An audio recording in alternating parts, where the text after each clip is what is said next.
दूंगी। मेरे भैया विक्रम ज्यादातर काम के सिलसिले में बाहर ही रहते हैं।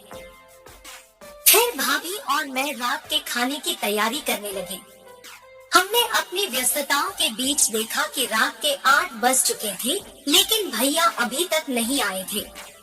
इस परिस्थिति में भाभी ने उन्हें फोन करके पूछा कि वे कहाँ पर हैं और घर कब तक पहुँचेंगे। उसने खुदरा आवाज में उनसे पूछा, उम्मीद करते हुए कि उनकी पहुंच में कोई बाधा नहीं हुई होगी। तब भैया ने जवाब दिया, हम 10 बजे तक पहुंच जाएंगे। उनकी आवाज में थोड़ा थकाना और उत्सुकता दिख रही थी। यह सुनकर भाभी की आंखों में थोड़ा चिंता और आशंका दिखी, क्योंकि देर हो रही थी और रात का खाना तैयार हो चुका था। फिर मैंने उससे कहा, चलो भाभी, हम खाना खा लेते हैं। मैं उसे यह सुझाव देने के लिए कह रहा था, क्योंकि भैया की देरी के कारण हमें अपनी भूख को संतुष्ट करने की जरूरत थी।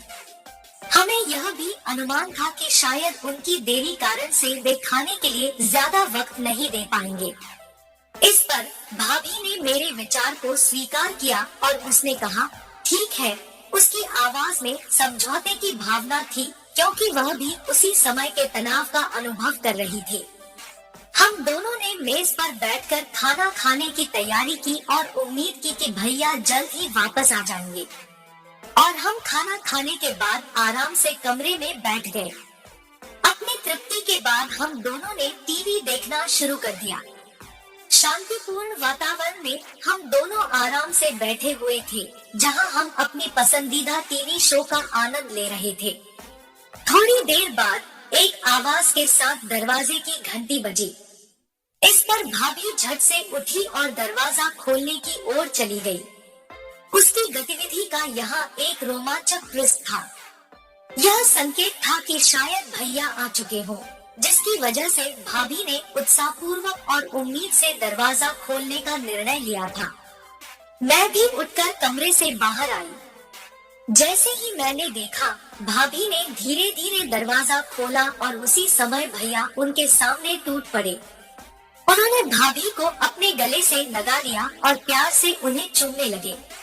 मैं इस नजारे को देखते हुए आश्चर्य से भरी हुई थी।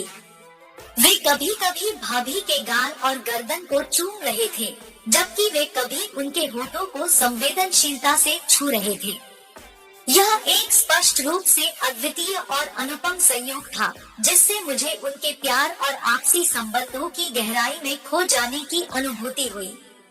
वे एक दूसरे के साथ इस गहराई भरे पल का आनंद ले रहे थे, जिससे उनकी प्रेम और संबंधों की गहराई और स्थिरता प्रकट हो रही थी। यह दृश्य मेरे मन में खुशी और सम्मोहित होने का भाव जगाने लगा। मेरे भैया और भाभी की यह देखभाल संबंधों के गहरे आदान प्रदान और प्रेम की अभिव्यक्ति का एक सानिध्यिक उदाहरण था। मैं उनके प्रेमपूर्ण मोमेंट की उपस्थिति का आनंद लेते हुए वापस अपने कमरे में चली गई। भाभी अपने पति भैया को कहने लगी, रुक जाओ, इतनी जल्दी क्या है? मैं कहीं भागी जा रही हूँ। उनकी आवाज में एक मिश्रण था जो उत्साह और प्रेम की भावना को दर्शाता था। उन्होंने भैया को इस बात की चेतावनी दी कि वे ज्यादा तेजी से आगे ना बढ़ें। तब भैया ने कहा, नहीं, मुझसे नहीं रुका जाएगा। उनकी आवाज में स्पष्टता और निर्धारितता थी। फिर भैया ने अचानक मेरी तरफ देखा। उन्होंने देखा कि मैं उन्हें ध्यान से देख रही हूँ। तभी वे भाभी से अलग हो गए और मेरी ओर आए। उन्होंने अपने हाथ में सामान लिए और मुझसे कहा, अरे अर्चना, तुम अभी तक सोई नहीं हो। उनकी आवाज में खुशी और हंसी थी। तब भाभी झट से उन्होंने कहा, नहीं, वह मेरे साथ आपके आने का इंतजार कर रही थी। उनकी आवाज में प्रेम और प्रशंसा की भावना थी। इससे मेरे मन में गर्व की भावना जागृत हुई, क्योंकि मैंने भाभी का साथ दिया था और उनकी अपार स्वभावना को जाना था। फिर भाभी ने भैया को कहा, जाओ, आप जाकर फ्रेश हो जाओ, मैं खाना लगाती हूँ।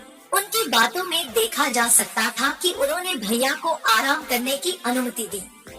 यह देखकर मैंने उनकी प्रेमपूर्ण स्वभाव का सम्मान किया और उनकी आदेश का पालन करते हुए भैया को फ्रेश होने के लिए जाने दिया।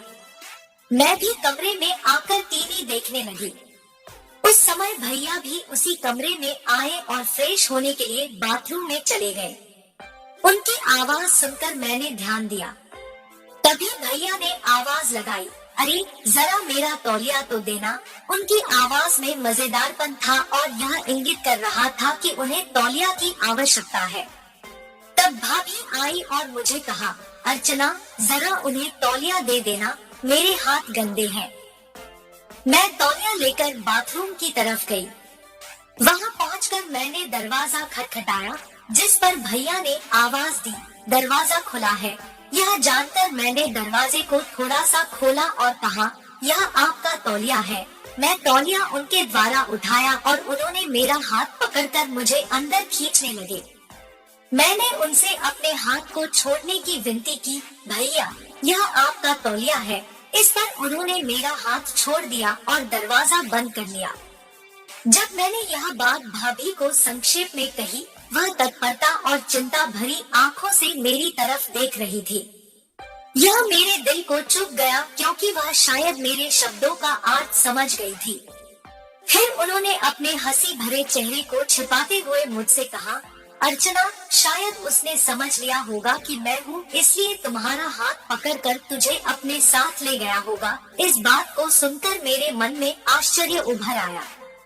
वो अक्सर ऐसा ही करते हैं, तौलिया लेकर बाथरूम नहीं जाते और फिर मुझे कहते हैं कि तौलिया दो, और जब मैं उन्हें तौलिया देने जाती हूँ तो मेरा हाथ पकड़कर अंदर खींच लेते हैं।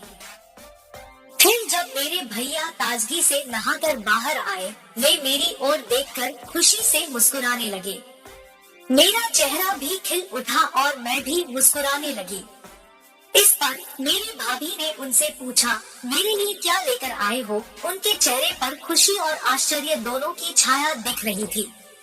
तब मेरे भैया ने उत्साह पूर्वक कहा, वही जो हमेशा लाता हूँ, बैग में है। उनके बातों में उत्साह और खुशी थी, क्योंकि यह उनकी नियमित आदत और भारी जिम्मेदारी का प्रतीक था। उनका यह उत्साह मुझे भी प्रेरित कर रहा था। भाभी ने प्यार और नाजुकता के साथ भैया को खाना परोसा और कहा, मैं जाकर देखती हूँ। उनकी आवाज में एक अस्थायी निश्चितता और विश्वास की छाया थी। जब मेरी भाभी ने मुझसे कहा, चलो अर्चना, मैं तत्परता से उनके साथ चली गई और भाभी ने बैग को खोला। उसके अंदर एक बॉक्स था, जिसे वह ध्यान से देखते हुए भैया से पूछा, बॉक्स में ही है क्या? उसकी आवाज में एक छोटी सी उत्साह था, जो उसके उत्कर्षित होने का प्रमाण दे रहा था। तब मेरे भैया ने उसकी ओर मुस्कुराते हुए कहा, हाँ बॉक्स में ही है। उनके चेहरे पर खुशी थी, जो उनकी बातों से प्रकट हो रही थी। भाभी ने तत्परता और जल्दी से उस बॉक्स को खोल दिया और उसके भीतर से एक गुलाबी कपड़े का सेट निकला। भाभी ने उसे मुझे भी दिखाया और मैंने आश्चर्य पूर्वक कहा, भाभी ये तो उसी कपड़े के जैसे है जो आपने मुझे दी थी और जो मैंने अभी पहन भी रखी है। भाभी ने मुझसे कहा, मुझे दिखाओ अर्चना, और उन्होंने मेरी कुर्ती को ऊपर कर दी और ध्यान से देखने लगी। वे कहने लगी, हाँ अर्चना, ये तो एक जैसी ही है। उनकी आवाज में प्रसन्नता की छाया थी। वे मेरे कपड़ों को ध्यान से देखकर खुशी महसूस कर रही थी। भाभी ने मुझसे कहा, कोई बात नहीं। इस तरह वे मेरे विचारों को समझ रही थी और मेरे अपने व्यक्तित्व को स्वीकार कर रही थी। इसके बाद भाभी ने भैया से पूछा, आपका खाना हो गया क्या? उन्होंने उत्सुकता के साथ कहा, हो ही गया है। इसके बाद भाभी ने अपनी आग्रह पूर्वक कहा, मैं इसे पहन कर देख लूं क्या? भैया ने उसे ताने और प्रेरणा से कहा, हाँ पहन लो, ये भी कोई पूछने की बात है। फिर भैया कमरे में आए और भाभी से पूछा, पसंद तो आई ना? उनकी आंखों में खुशी की झलक दिख रही थी। भाभी ने आदर पूर्वक कहा, हाँ बहुत अच्छी है। इससे उनकी प्रसन्नता और आदर्शता का प्रदर्शन हो रहा था। इसके बाद मेरे भैया ने अपनी प्यारी बेटी को उठाकर कमरे से बाहर चले गए और उसके साथ खेलने लगे। दिखाई दे रहा था कि वे दोनों एक दूसरे के साथ का समय बिता रहे थे और एक दूसरे की मित्र बन गए थे। इस बीच मेरी भाभी ने अपनी साड़ी उतार दी और मुझसे भी कहा, अर्चना अब तुम भी कपड़े बदल लो। उनके शब्दों में एक विशेष आदेश और व्यक्तिगत सम्मान था। मैंने उनकी सलाह मानते हुए कपड़े बदलने के लिए बाथरूम की ओर चलना शुरू किया। तब भाभी ने मुझसे टोका, कहाँ जा रही हो? मैंने उत्साहपूर्वक उत्तर दिया, कपड़े बदलने के लिए बाथरूम में जा रही हूँ। मेरी भाभी ने मुझसे कहा, तुम यही बदल लो, मुझे जाना है बाथरूम। इससे स्पष्ट हो रहा था कि उनकी जरूरत और आवश्यकता थी बाथरूम जाने की। मैंने उनके कथन का पालन करते हुए खुशी के साथ वहीं पर कपड़े बदल लिए और फिर भाभी ने जल्दी से अपने कपड़े को उतार दिया और उस नई कपड़े को पहन लिया। उसके बाद वह बाथरूम की ओर तेजी से चली गई। मैंने भी अपने कपड़े उतार दिए और अपने बैग से नाइटी निकालने लगी। तभी अचानक भैया पीछे से मेरे पास आए और मेरे गुल्लू को पकड़ लिया और उन्हें दबाने लगे। इस अचानक हमले से मैं घबरा गई और मैंने उनसे पूछा, भैया आप ये क्या कर रही हैं? तो भैया ने